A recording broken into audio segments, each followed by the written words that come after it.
Welcome to our channel, Shalom Bible Stories. We are thrilled to share the timeless wisdom and captivating stories of the Bible with you. இயேசுவையே அளவைத்த ஒரே மனிதன் லாசரு. வீடியோவை skip பண்ணாம கடைசி வரைக்கும் பாருங்க. நம்ம சேனலை சப்ஸ்கிரைப் பண்ணாதவங்க சப்ஸ்கிரைப் பண்ணுங்க. பெத்தானியாவில் மார்த்தாள் மற்றும் மரியாள் என்பவர்களின் சகோதரன் லாசரு. அவன் இயேசுவின் நெருங்கிய நண்பன். ஆனால் ஒரு நாள் லாசரு கடுமையாக வியாதியுற்றான். அவனுடைய சகோதரிகள், நீர் சிநேகிக்கிறவன் வியாதியாயிருக்கிறான் என்று சொல்ல அவரிடத்திற்கு ஆள் அனுப்பினார்கள். கர்த்தாவே, நீர் நேசிக்கிற லாசரு மரணப்படுக்கையில் இருக்கிறான், வந்து உதவி செய்யுங்க. ஆனால் ஆச்சரியம் என்ன தெரியுமா? இயேசு உடனே வரவில்லை. 2 நாட்கள் தாமதித்தார். இயேசு சீசர்களை நோக்கி, நாம் பெத்தானியாவுக்கு போவோம். நீங்கள் அங்கே வந்தால் உங்கள் விசுவாசம் இன்னும் அதிகமாகும் என்று சொன்னார். இந்த இடைவெளியில் லாசரு இறந்தான். அவனை கல்லறையில் வைத்தார்கள்.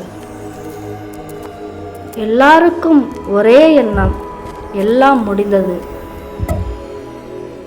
இயேசு வந்தபோது லாசரு இறந்து 4 நாட்கள் கடந்திருந்தது. இயேசு வந்திருக்கும் செய்தியை கேள்விப்பட்ட மார்த்தாள் ஓடி வந்து, கர்த்தாவே, நீர் இங்கே இருந்திருந்தால் என் சகோதரன் இறந்திருக்க மாட்டான். இப்போதும் நீர் கடவுளிடம் கேட்டுக்கொள்வது எதுவோ அதை உமக்கு அவர் தருவார் என்று அறிந்திருக்கிறேன் என்றாள். இயேசு அவளிடம், உன் சகோதரன் எழுந்திருப்பான் என்றார். இயேசு வந்திருக்கும் செய்தியை மார்த்தாள் மரியாளிடம் சொல்கிறாள். போதகர் வந்திருக்கிறார், உன்னை அழைக்கிறார். மரியாள் உடனே இயேசுவிடம் ஓடி வருகிறாள். மார்த்தாள் சொன்ன அதே வார்த்தைகளையே மீண்டும் மரியாளும் சொல்கிறாள். போதகரே, நீர் இங்கே இருந்திருந்தால் என் சகோதரன் மரித்திருக்க மாட்டான். அவர்களின் கண்ணீர் இயேசுவின் இதயத்தை தொட்டது. இயேசு அழுதார். இயேசு அவளை நோக்கி, உன் சகோதரன் உயிர்த்தெழுந்திருப்பான் என்றார்.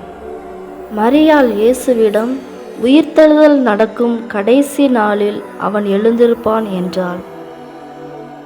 அங்கிருந்தவர்களில் சிலர், இவர் அவர்களை எவ்வளவாய் நேசித்திருக்கிறார்! குருடருடைய கண்களை திறந்த இவர் லாசருவை சாகாமல் இருக்கவும் பண்ணியிருக்க கூடாதா என்றார்கள். இயேசு அவர்களிடம், அவனை எங்கே வைத்தீர்கள் என்று கேட்டார். அவர்கள், ஆண்டவரே, வந்து பாரும் என்றார்கள். இயேசு கல்லறையின் முன் வந்து நின்றார். இயேசு சொன்னார், கல்லை அகற்றுங்கள். மார்த்தாள் பயத்துடன், இயேசுவே, லாசரு இறந்து 4 நாள் ஆகிருச்சே, நாருமே என்றாள். இயேசு மார்த்தாளை நோக்கி, நீ விசுவாசித்தால் தேவனுடைய மகிமையை காண்பாய் என்றார். இயேசு கண்களை ஏறெடுத்து ஜெபம் பண்ணுகிறார். பிதாவே, நீர் எனக்கு செவி கொடுத்தபடியால் உம்மை ஸ்தோத்தரிக்கிறேன். நீர் எப்பொழுதும் எனக்கு செவி கொடுக்கிறீர் என்று நான் அறிந்திருக்கிறேன். ஆனாலும் என்னை சூழ்ந்து நிற்கும் இந்த ஜனங்கள் நம்பும்படியாக இதை சொன்னேன். அங்கிருந்த சிலர் கல்லறையை அடைத்திருந்த கல்லை புரட்டுகிறார்கள். இவைகளுக்கு பின்பு இயேசு, லாசருவே, வெளியே வா என்று உரத்த சத்தத்துடன் கூப்பிடுகிறார். லாசரு வெளியே வந்தான். அவன் கைகளும் கால்களும் சீலையால் சுற்றப்பட்டிருந்தது. இயேசு அவர்களை நோக்கி, இவனை கட்டவிழ்த்து விடுங்கள் என்று சொன்னார். இயேசு செய்தவைகளை கண்ட அனைவரும் அவர் மேல் நம்பிக்கை வைத்தார்கள். நானே உயிர்த்தெழுதலும் ஜீவனுமாயிருக்கிறேன். என்னை விசுவாசிக்கிறவன் மரித்தாலும் பிழைப்பான். முடிந்தது என்று நினைத்த இடத்தில் இயேசு புதிய ஆரம்பத்தை கொடுத்தார். Thank you for watching our channel and please subscribe if you like our contents. I would really appreciate it.